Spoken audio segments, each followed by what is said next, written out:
সঙ্গে কথা বলুন। দেখুন, আজকে মাননীয় রাজ্য সভাপতি শ্রমিকদার সঙ্গে আমি কথা বলেছিলাম যে আপনি কবে থাকবেন, আপনার সঙ্গে দেখা করতে যাব, সম্মান জানাতে যাব। তো উনি আজকে 4টের সময় টাইম দিয়েছিলেন যে আমি আছি অফিসে, এবং সঙ্গে সঙ্গে এই যে কর্মীদের দেখছেন এনারা আমাকে অনেকে ফোন করেছিলেন যে আপনি যেদিন মাননীয় রাজ্য সভাপতির সঙ্গে দেখা করতে যাবেন আমরাও যাব। তাহলে আপনারা সব এতজন গেলে এই জায়গা নেই এখানে, বলছেন না আপনার সঙ্গে যাব। তো কালকে সন্ধ্যাবেলা মাননীয় শ্রমিকদার সঙ্গে কথা হয়, উনি বলেন কালকে আছি 4টে সাড়ে 4টে আসুন, তো দেখা হয়ে যাবে। তো সেটাই আমি কাল সন্ধ্যাবেলা 2-1জনকে জানালাম যারা ফোন করেছিলেন। তো তারা খবরাখবর দিয়ে যারা পেরেছেন কাছাকাছি এসেছেন আজকে, তারাও অনেকে দেখা করতে পেরেছেন, অনেকে এখনও রাজ্য সভার সঙ্গে দেখা করতে পারেননি।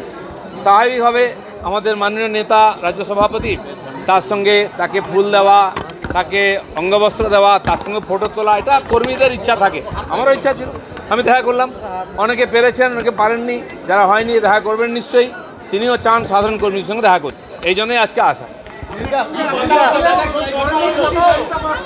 হ্যাঁ, না না, যে কর্মসূচিতে আমার থাকার কথা সেখানে আমাকে ডাকা হবে। আমি এই রাজ্যের কোনো পদাধিকারী নই, আর সেই জন্য এই রাজ্যের সব মিটিংয়ে আমাকে থাকতে হবে এরকম নয়। এখন সাংগঠনিক কাজ চলছে, বুথ তৈরি ইত্যাদি, নির্বাচন আগে। আমি আমার যে জেলায় যেখানে আমি মেম্বার, পার্টির মেম্বার, আমি যেখানে ভোটার মেদিনীপুরে, সেখানে আমি বুথে গেছি, বুথে কর্মীদের নিয়ে বৈঠক করেছি, বুথ বানিয়েছি, এখনও চলছে।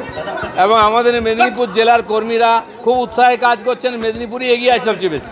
আমি যা খবর পেলাম 700 বেশি বুথ হয়ে গেছে।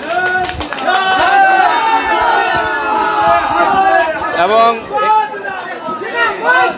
এখানে আমাদের মাননীয় মেদিনীপুরের বুথ সভাপতি এসছেন অ্যাডভোকেট সুমিত মণ্ডল, তার সঙ্গে কিছু কার্যকর্তাও এসছেন।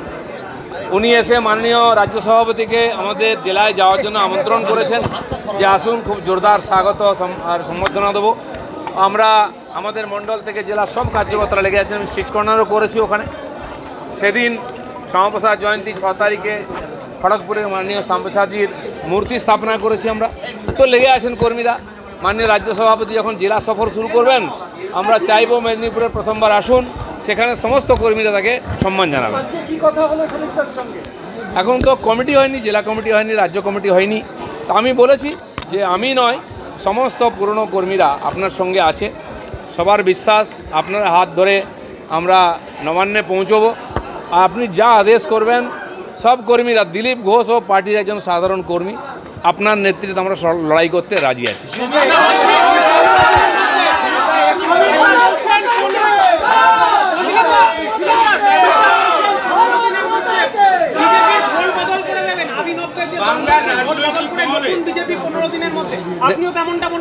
দেখুন, বিজেপি নিরন্তর এগোচ্ছে।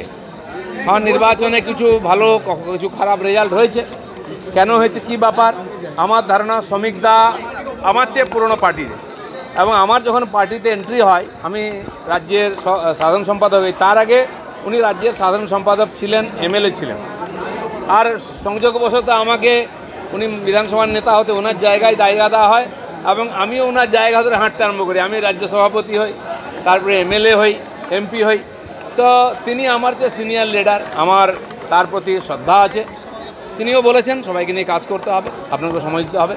তো এরপরে যেমন যেমন যোজনা তৈরি হবে, পার্টির তরফে আদেশ হবে, আমরা সবাই আছি। আমি সক্রিয় আছি সবসময়, বুথ থেকে রাজ্য অবধি। বলুন।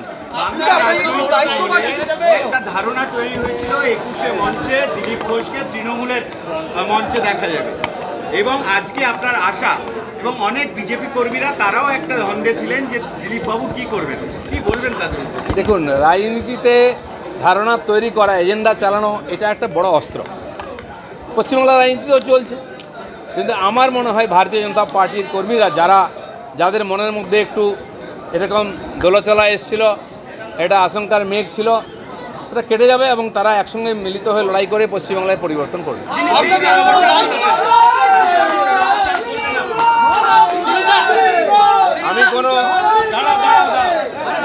আমি কোনো জল্পনার অবসান করতে আসিনি। আমরা জল্পনা কল্পনায় বিশ্বাস করি না, আমরা বাস্তবে বিশ্বাস করি। আমি স্লোগান দিয়েছিলাম 19 সালে 19 হা 21 সাপ, 19 আমরা হাফ করেছিলাম, 21 সাপ হয়নি, যেটুকু বেঁচে গেছে 26 সাপ। 21 তারিখ আসুক না, একটু ধৈর্য ধরুন, এতদিন ধৈর্য ধরেছে। আচ্ছা দিদি, এরকম একটা বিষয় ঘটনা হয়েছে যে আপনার সঙ্গে নাকি দলের দূরত্ব তৈরি হচ্ছে, কিন্তু সেরকম তো কিছু নয়। আজকে যেভাবে শ্রমিকদের পাশে আপনি এসে একসঙ্গে দূরত্ব তৈরি হয়েছে কি হয়েছে, দূরত্বর প্রশ্ন নেই। আমি বিজেপিতে আছি, বিজেপির কাজ করছি। বিজেপি অফিস থেকে আমাকে গাড়ি দেওয়া হয়েছে, আমি সাধারণ সম্পাদক হয়েছিলাম তখন থেকে, সেটা আমি ব্যবহার করে পার্টির কাজ করছি। যে পার্টির কাজের দরকার নেই, আমাকে গাড়ি দিত না। আমাকে সিকিউরিটিও পার্টি থেকে দেওয়া হয়েছে, আমি গাড়িও চাইনি, সিকিউরিটি চাইনি, পদও চাইনি। আমাকে যোগ্য মনে করেছে পার্টি, যা যা কাজ করাবার বলেছে আমি এটা করার চেষ্টা করেছি।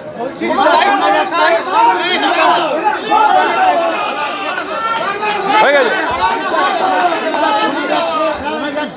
21 তারিখে আমি খড়গপুরে সভা করছি, বড় সভা হচ্ছে, দিন কি বলবেন?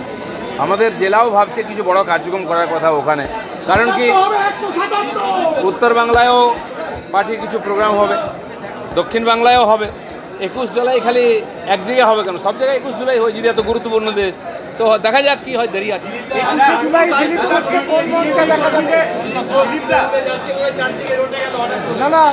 দেখুন, আমি একটা কথা বলি, আমি যেটা শুনেছি মাননীয় রাজ্য সভাপতি বলেছেন দিলীপ ঘোষ সেলেবেল নয়, তো আমি জানি না, উনি বলেছেন ওনার কথা।